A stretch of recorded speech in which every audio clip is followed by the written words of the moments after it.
In 1975, one of Japan's great car companies was quietly going broke. It had bet its entire future on a single, radical engine. An engine with no pistons, that spun instead of pounded, that was smoother, lighter, and more powerful than anything its rivals built. The engineering world called it the future, and it had pushed the company that believed in it to the very edge of bankruptcy. That company was Mazda. The engine was the Rotary. And this is the strange truth at the center of its story. The machine that almost destroyed Mazda is the exact same machine that made Mazda a legend. The same engine that nearly bankrupted them in '75 would carry them to victory at the most brutal race on Earth. To understand how one engine could do both, you have to go back to a company that was already fighting for its life before it ever built it. Mazda didn't start as a car company at all. It started in Hiroshima in 1920 as Toyo Cork Kogyo, a factory that made cork. It survived the atomic bomb that flattened the city in 1945. Its headquarters became a makeshift hospital and city hall. By the 1960s, it was building cars, but it was small, and it was dangerously exposed. Because Japan's powerful trade ministry had a plan. Merge the country's many little car makers into 2 or 3 giants and let the rest disappear. For a company like Mazda, that was an extinction notice. They needed something no one else had. A technology so advanced, it would make them impossible to swallow. And in Germany, an engineer named Felix Wankel had just patented exactly that. The Wankel engine threw out everything a normal engine does. No pistons hammering up and down, no valves clattering open and shut. Instead, a single curved triangle spun inside an oval chamber, sweeping through intake, compression, combustion, and exhaust in one smooth rotation. It had a fraction of the moving parts. It was tiny, it was light, and it revved like a turbine. On paper, it was the most elegant engine ever conceived. In reality, almost no one could make it work. The German company NSU licensed it and watched it tear itself apart. So in 1961, Mazda, tiny, provincial Mazda, signed the license to and put its survival on the line. Its president handed the project to a young engineer named Kenichi Yamamoto and a hand-picked team of 47 engineers. They called themselves the 47 Ronin, after the legendary samurai, sworn to a mission they would finish, or die trying.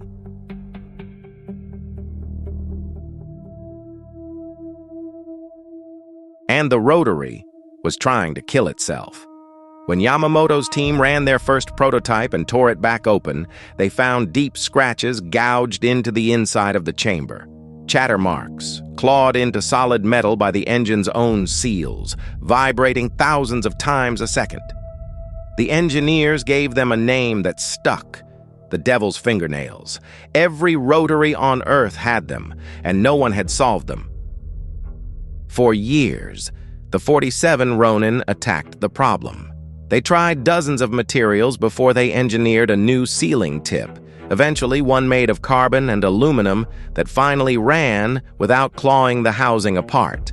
They had beaten the Devil's Fingernails, and in 1967, Mazda put the result on sale: the Cosmo Sport 110S, one of the very first rotary-powered cars in the world. Mazda had done what NSU couldn't, what everyone said was impossible. The gamble was working.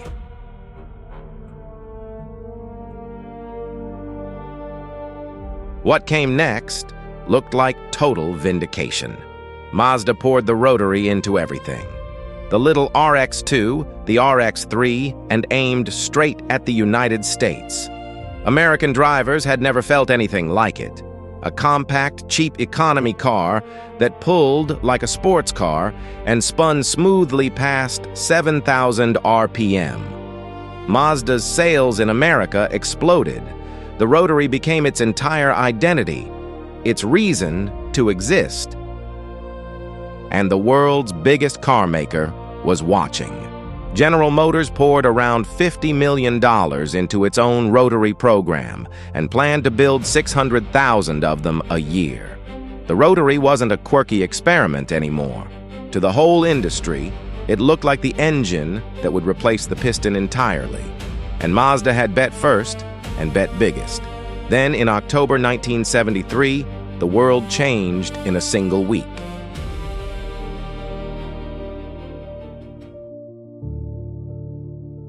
Because the Rotary had a second secret, and it was uglier than the first. The same spinning shape that made it so smooth also made it inefficient. Its long, thin combustion chamber wasted fuel.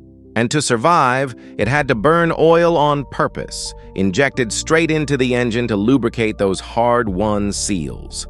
In good times, nobody cared.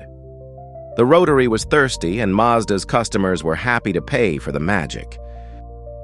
Then OPEC cut oil production, and fuel prices around the world quadrupled, almost overnight. Drivers lined up for blocks at gas stations, and suddenly the most important number on any car wasn't horsepower. It was miles per gallon.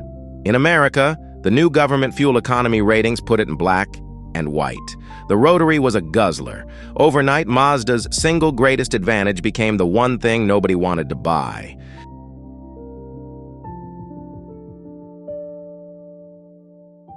The collapse was brutal. Mazda's Rotary cars piled up unsold.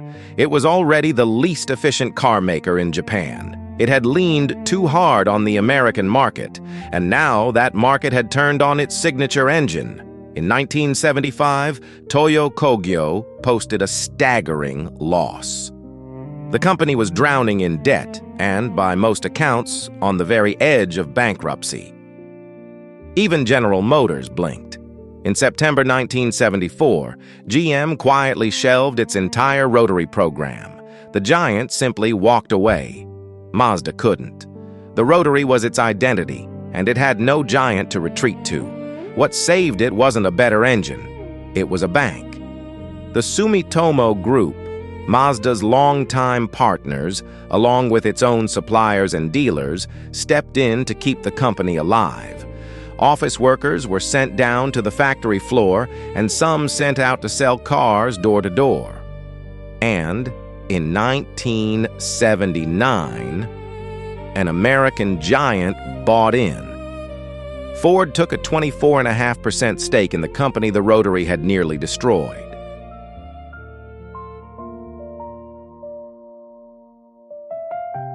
Here is where a normal company kills the engine that almost killed it.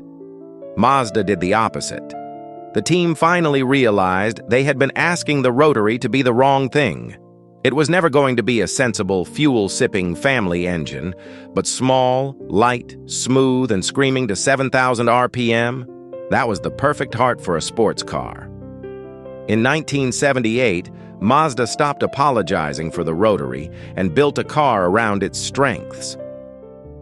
They called it the RX-7. Low, light, perfectly balanced, with the compact Rotary tucked behind the front axle and a price that undercut almost every sports car near it. It was an instant hit. The first generation alone sold over 470,000. Across 3 generations, the RX-7 would sell more than 811,000 cars. The same engine that had bankrupted Mazda in an economy car had just become the best-selling Rotary sports car in history. Mazda had finally found out what the Rotary was actually for.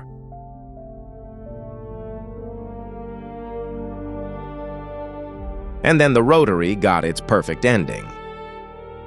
In June 1991, Mazda took a 4-rotor race car called the 787B to the 24 Hours of Le Mans, the most punishing endurance race on Earth, where reliability is everything and where a thirsty, fragile Rotary had no business surviving. It didn't just survive, it won. To this day, the 787B is the only rotary-powered car, and for decades was the only Japanese car ever to win Le Mans. The engine they once called impossible had outlasted the best in the world for 24 straight hours. The Rotary never did take over the world. Thirst and emissions eventually retired it from Mazda's cars. But it gave the company something money cannot buy: an identity. To this day, Mazda is the brand that did the thing everyone else quit.